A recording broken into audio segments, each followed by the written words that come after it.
Welcome, everybody. Welcome to Free to Be Yourself. My name is Jamie Lynn. If you found your way to my podcast, I am so grateful you are here.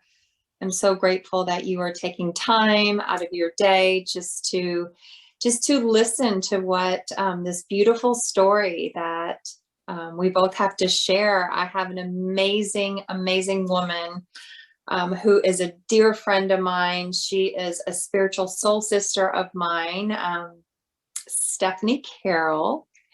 And before I get into gushing all about her and just sharing about her journey, and just want to say that she has written a fabulous book. And this book is called Broken Beautifully. And it is her story surrounding a very toxic relationship with a narcissist.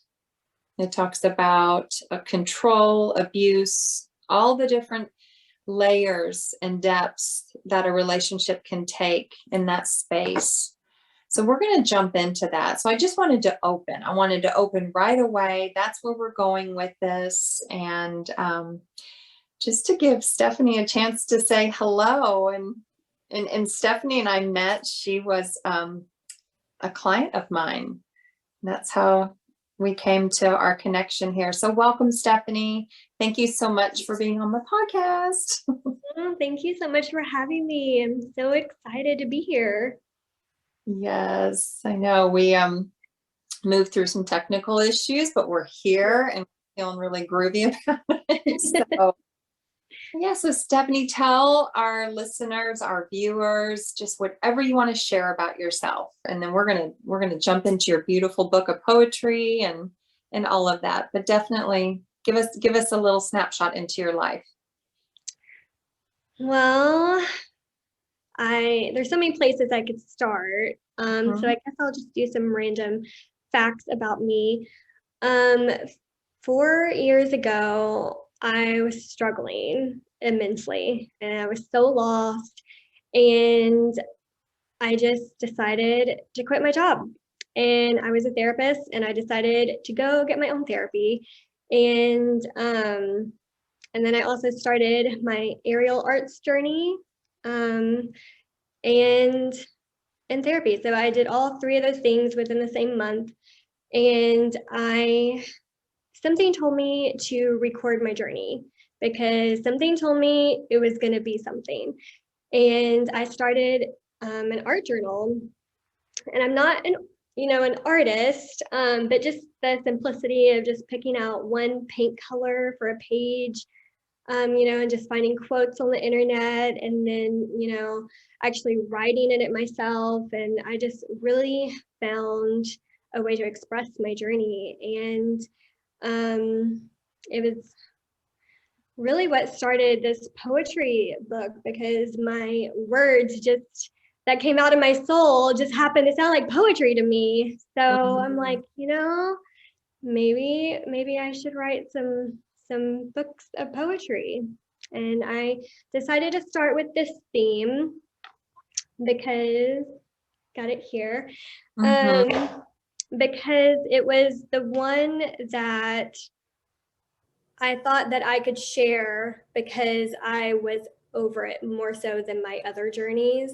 And it was a very deep, dark journey, but I thought that I'd done the most work with it in therapy, so I felt ready to share this one. So that's why this one is first. Yes, oh my goodness. And what's so beautiful about just this wonderful thing that we get to experience called life is that everything is in alignment for our ultimate highest good. And just our connection, how we met a couple years ago, we have a lot of similar backgrounds as far as just this relationship that you wrote about. It mirrors my first marriage to my boy's father. And then I just completed a cycle of being in a relationship on, off, with a narcissist, with somebody who is truly a toxic person. And I say that not out of trying to be despairing or harsh or ugly or anything like that, but when you are in this energy, and that's what I want to do. I want to give a voice for all of the listeners who are out there who are in a love relationship, you know, and it could be parent child kind of thing, but I truly feel like this is going to land and hit for those who are in a relationship, and what it feels like to be in that relationship with somebody who is a narcissist and who is gaslighting you. And so right off the bat, before we dive into your book, Stephanie, I want to give our listeners and our viewers just a little, I want to just explain what a narcissist is. So I have 9 traits, but I would love to hear from you in just your own words. What is a narcissist to you? What was he to you? Well, he's right. It's all right here. Yes. It's all right here, actually. And I did underline quite a few of them. So, but does something come off the top of your head right now as I ask you that question? You know, like the thing that I definitely want to mention is I did not know that he was exhibiting narcissistic behavior when I was with him. I knew he was toxic and abusive, but I did not actually know he was a narcissist until after I left and I came across this self-help for, being in a relationship with a narcissist. And I'm like, oh my gosh, that's what this was. So to me, it was just a bunch of confusion.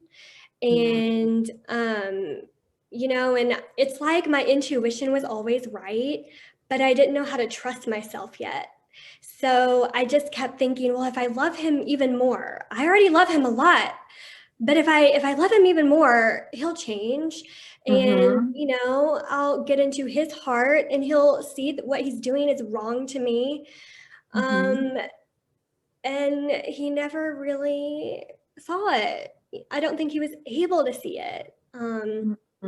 So yeah, it was just, and in the beginning, it was a bunch of love bombing. It was his, he pursued me so intensely.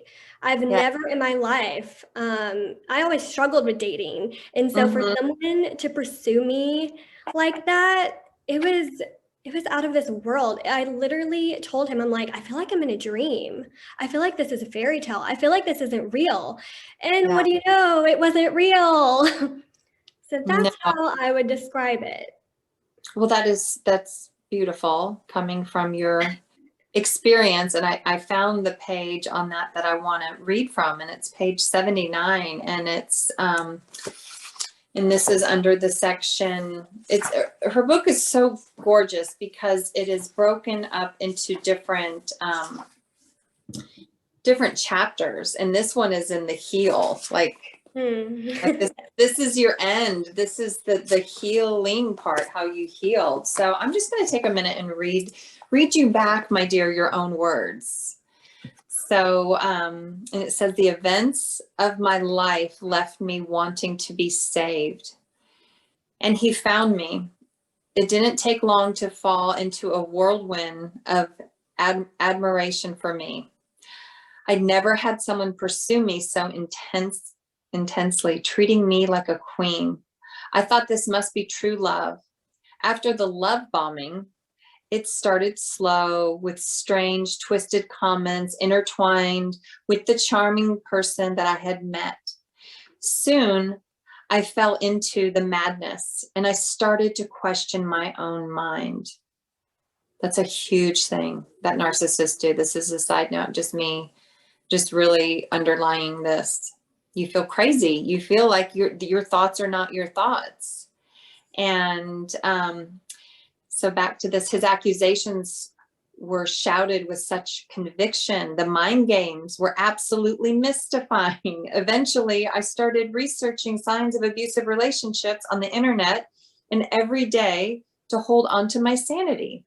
I wasn't ready to let go of him because he was my drug to handle the other part of my life that fell into tragedy at the time.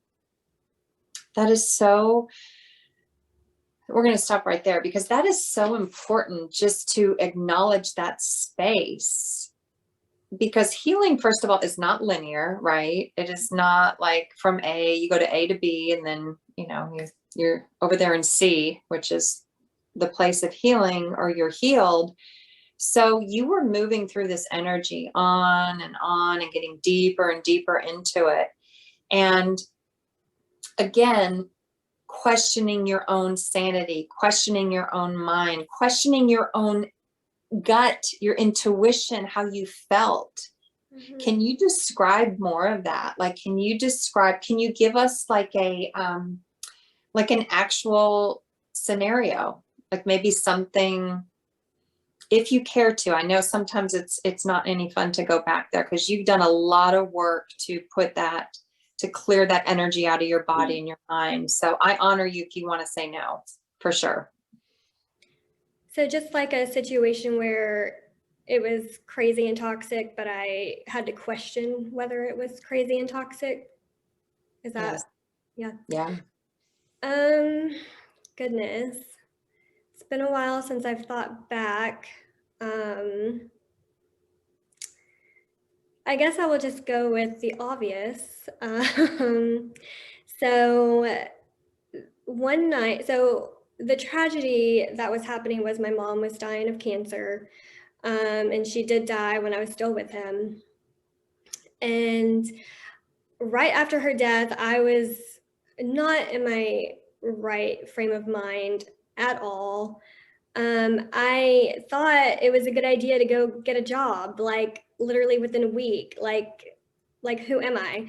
And I had to go to work the next day, and God, I think it was like 2 a.m. after midnight sometime. He was there was a knock at the door because I lived with him, and but I think his phone was dead, so he couldn't call me. And he was banging on his own door for some reason. I don't know where his key was. And I was so scared because I'm like, who is at the door? It's the middle of the night and he's not here. And I was so scared to open the door. And I realized it was actually him. So I go and I answer the door, and he has a freaking limo. And he wants me to go on a limo ride in the middle of the night. And so, of course, I do, because what else am I going to do? I'm trying to rack my brain to think, is this crazy? Like, I don't even know. Like, I'm like, I'm supposed to be at work the next day, and he has a limo. Like, what is this? It was just so out of this world that my brain couldn't even comprehend what was happening. Looking back, I'm like, gosh, such a red flag, Stephanie. Like, obviously, like, leave him. But yeah, I don't know.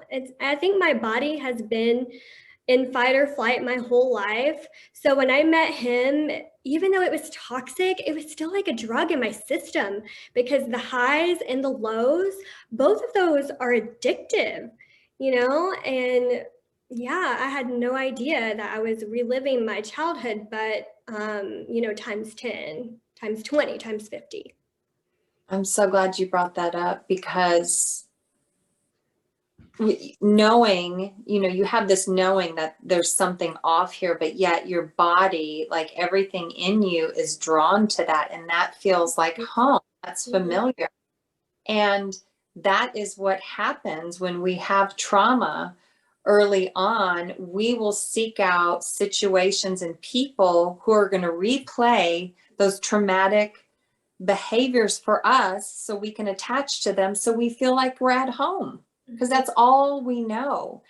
And so the healing, the work, is to change those toxic patterns within. And that's where neuroscience comes in. That's where the meditation, that's where the neuroplasticity and having to literally rewire your brain to say, no, that is not love. So, so I'm going to read the 9 traits of a narcissist, and you just number 1 is grandiosity, like exaggerated sense of self, exaggerated ways of showing up, living larger than life, living out of your means.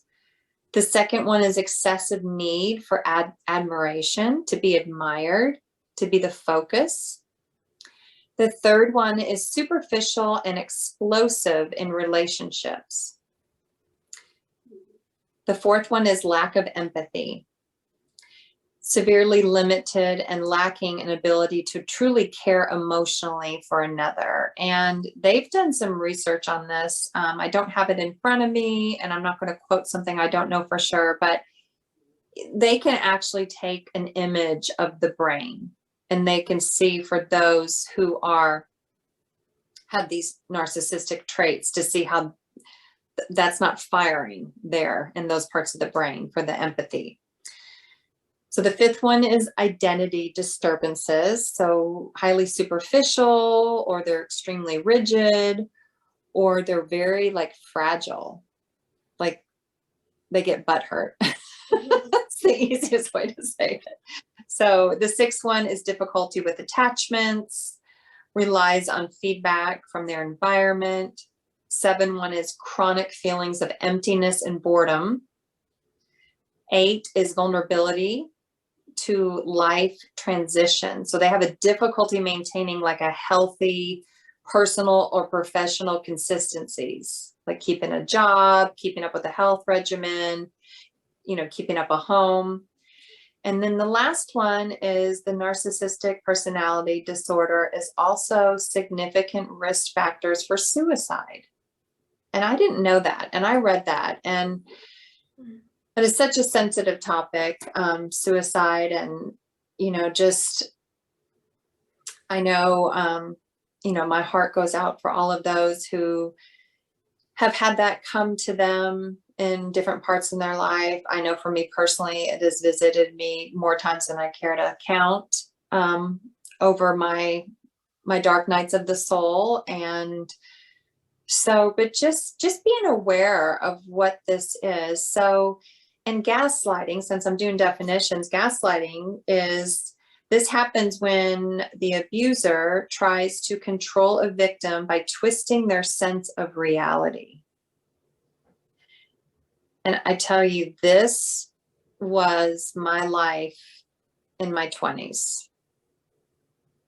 My first, I don't even like to call him my first husband, but he is my boy's birth father. We were a part of a crazy ass church, very much like a cult. And there was a time where I was pregnant with my second son. He wouldn't keep a job. We were on food stamps. We were living in a house that didn't have a stove nor a refrigerator. I mean, money was just not coming from anywhere. But yet he would tell me so he could go out, and he would go disappear for a couple of days, and he would come back and say he was working. I'm like, where's the money? Where is your job?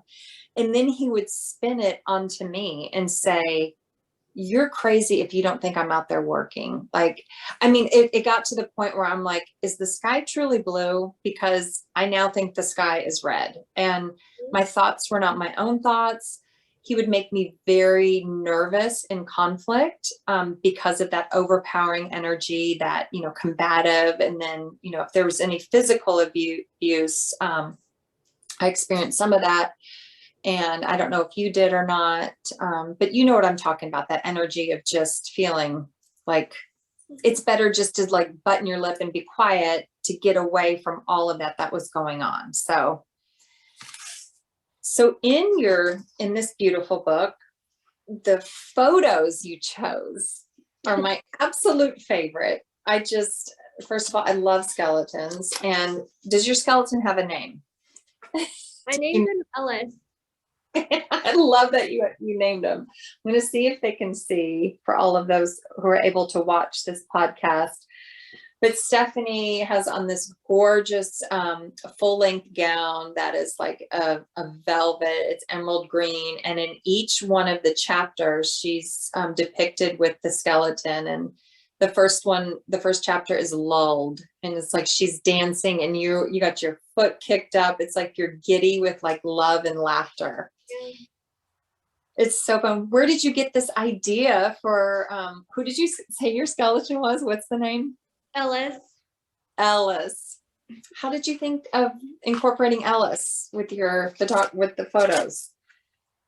So actually, first of all, the photos are done by Elena Dawson, gorgeous photographer. Her company is Blushed Moments Photography. And then my editor is Sarah Jean-Philippe. And it was actually Sarah that inspired me because she's a poet.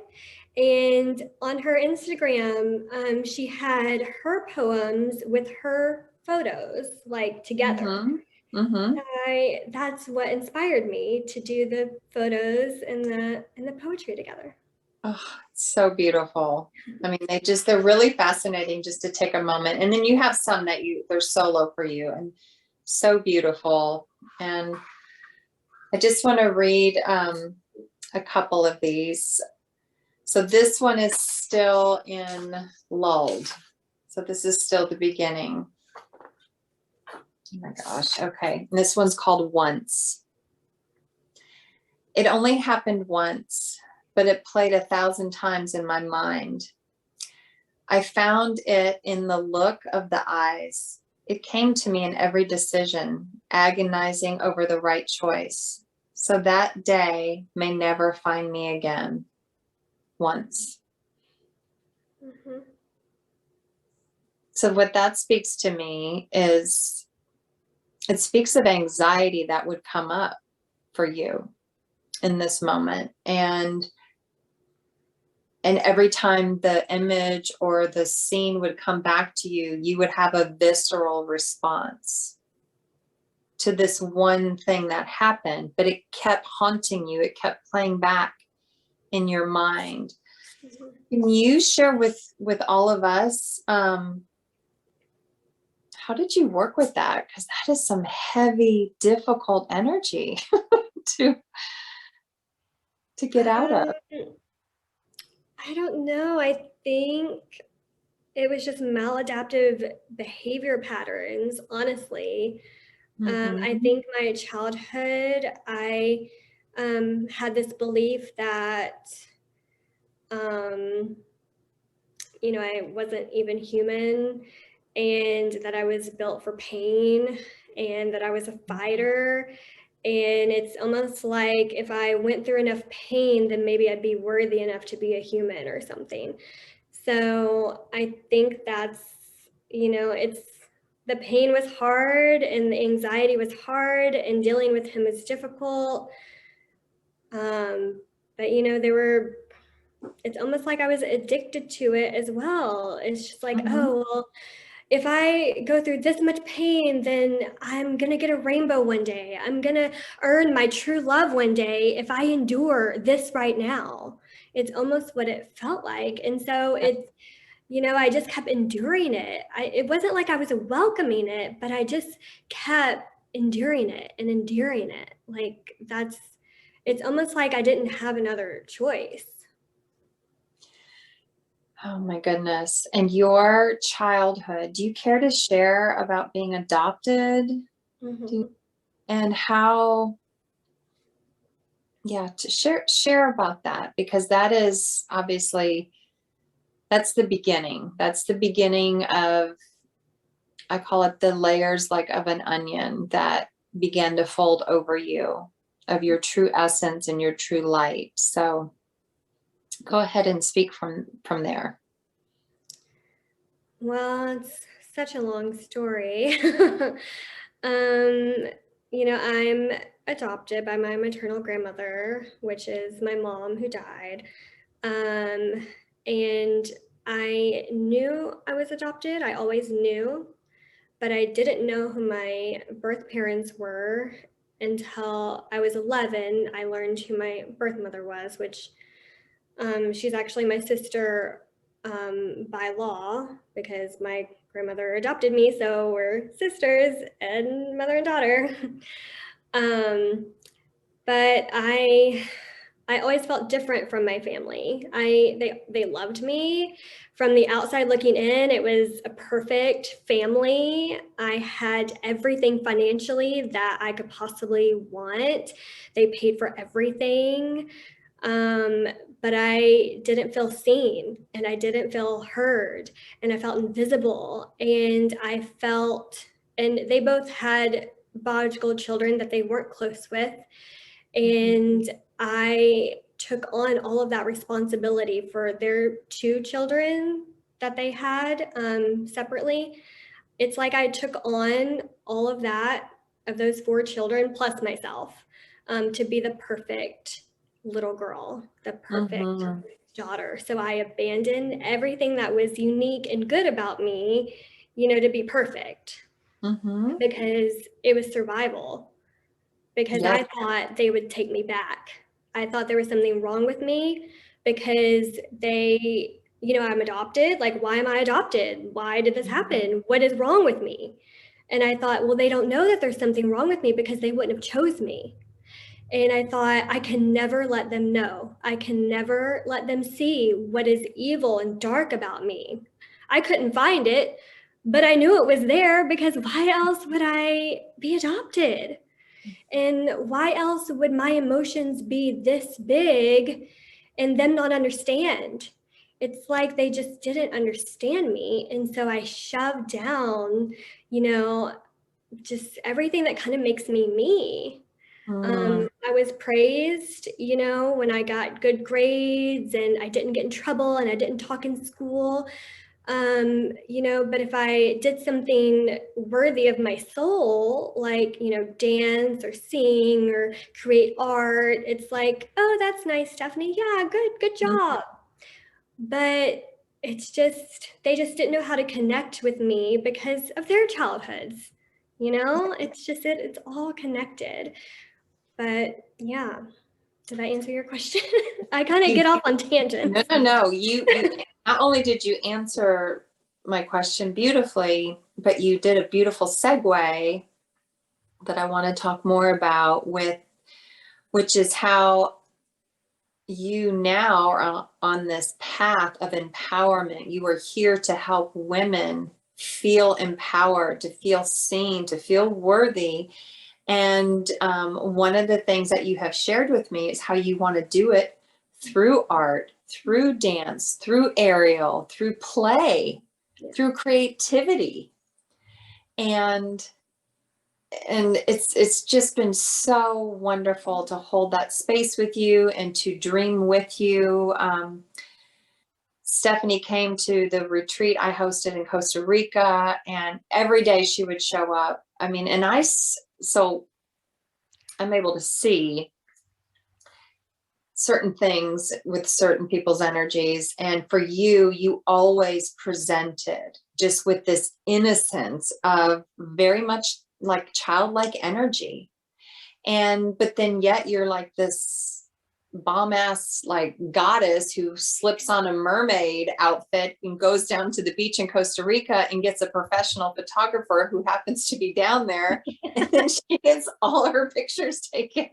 So it's like you have the best of both worlds. And I've really have seen you just in the past couple of years since I've known you, just really tap into your highest self, to who you truly are here to be, and just shine from that place. And that's just another thing I want to communicate. Like, we all have our stuff. We all have difficulties. We all have things that we have had to go through. Maybe you're listening to this and you're in a place where it's too overwhelming to try to unpack just one of the little suitcases you have. Just know that all you have to do is truly just open it a crack, see what you can pull out. And when you pull it out, if you could meet it and greet it with love and compassion, just as you would a child, a puppy, like a little, just a little sweet somebody, because it's truly yourself, your younger self. And there's nothing in this life that, you know, I know there's horrible things. There's horrible energies out there. There's darker energies. There's things that people do that really harm and hurt people. But I don't believe that there is that evil that wants to get out and hurt people. Because you hear that phrase all the time, hurt people, hurt people. Absolutely. You know, wounds that are not healed and left open, I mean, they're just going to just be out there for everybody to bump up against. And I just thank you so much for just this beautiful piece of art. I was showing you before we got started, just the way that you have, you've made this beautiful book of poetry. To me, it has become a journal. So I'm reading your beautiful words, and I want to just kind of just share what touched me. And then I want to talk about this cycle, this wheel that I put together. And this was around a toxic cycle of a relationship that I recently just got out of for good. It's amazing. And it was not my second ex-husband. I do have to just make a little, I don't even know what the word is. I just had a disclaimer about that. So, but I'll leave all names out, but you know, this person knows who he is and what he did to me. So in the beginning, the flavor was sweet, a taste I never knew existed, made me addicted. Flavors are illusions. That tasty toxin, that perfect poison, formulated to keep a delusion, the kind that tells lies, the kind that gets me chasing or choosing the lies. Those days of when the cloud bank lowered, clouds coated in fairy dust, I am still, so still. You have moved the clouds for me, an illusion of me being higher, happy. That sweetness and that human side that drew me in, I raped my own mind. How do I make this scene stay? Impossible hoops, out of reach jumps. If I bury my needs further, if I give up my purpose, it will stay this way, this beautiful day. And then inevitably, abruptly, here comes the storm. The clouds race back up into the sky, and I see a picture so clearly now. The misery that is my truth if I stay. Most days I say, lie to me. So this poem is called Lie. And what I did is I just drew a wheel, and I began with, you know, what draws us into this energy of another. It's always a very deep attachment, attraction, like this sense of I've met you before. Like, are you that person for me? How do you get me? There's a lot of thrill in that energy, being wanted, being chased after, being chosen. High ecstasy is the next spin on this wheel. High states of euphoria.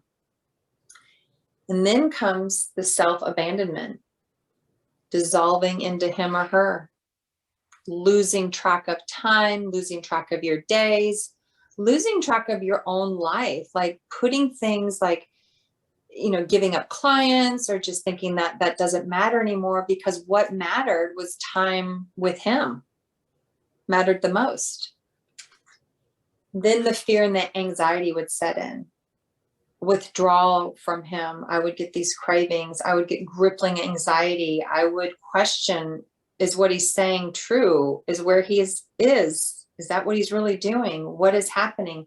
Why can I be away from somebody like this and be in this much pain and anxiety?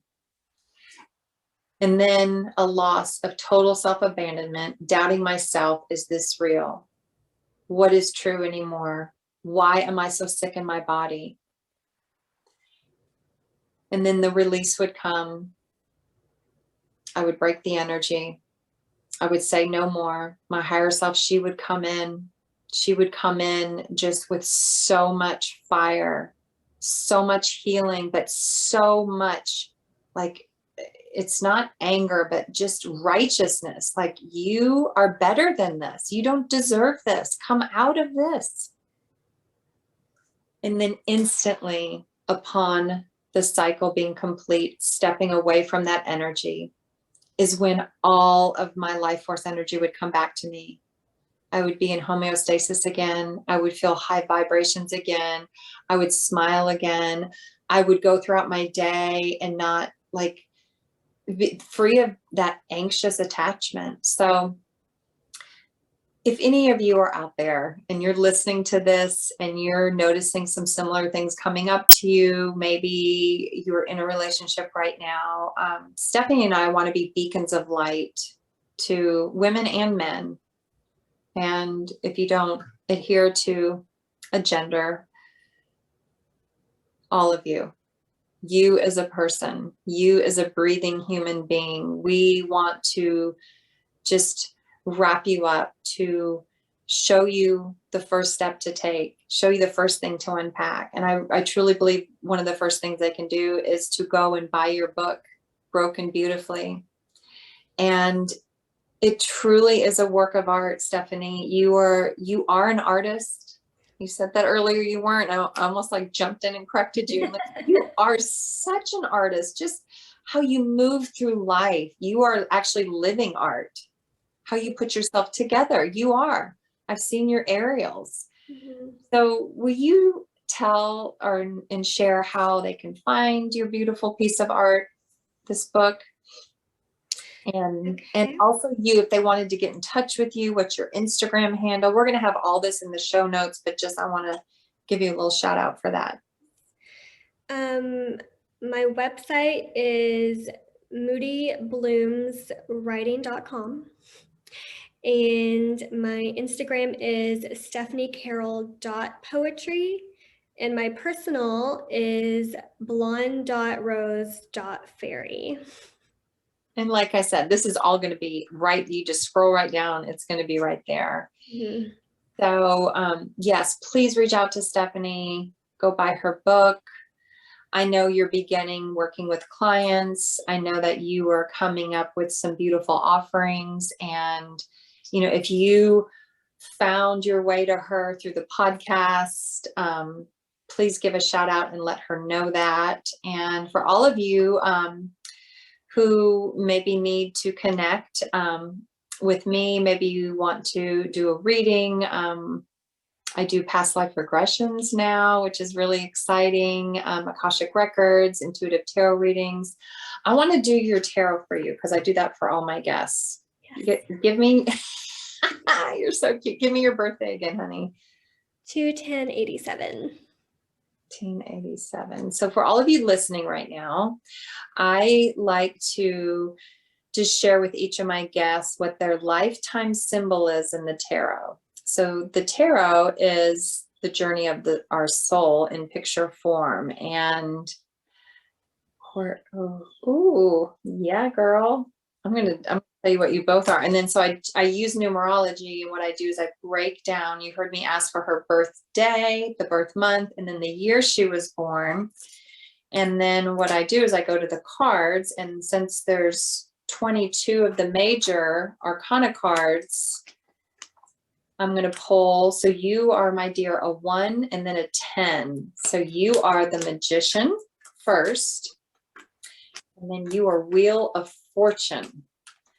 So this is going to be exciting, and this is going to be very fitting once I get the cards and I can get focused here. Okay, so here is the Magician. So number one is all about new beginnings. And so the card has this wonderful magician depicted with one arm raised up to the heavens, and he's got a beautiful wand. It's like he's almost connecting to source and allowing that energy as a lightning rod to run all the way through your body.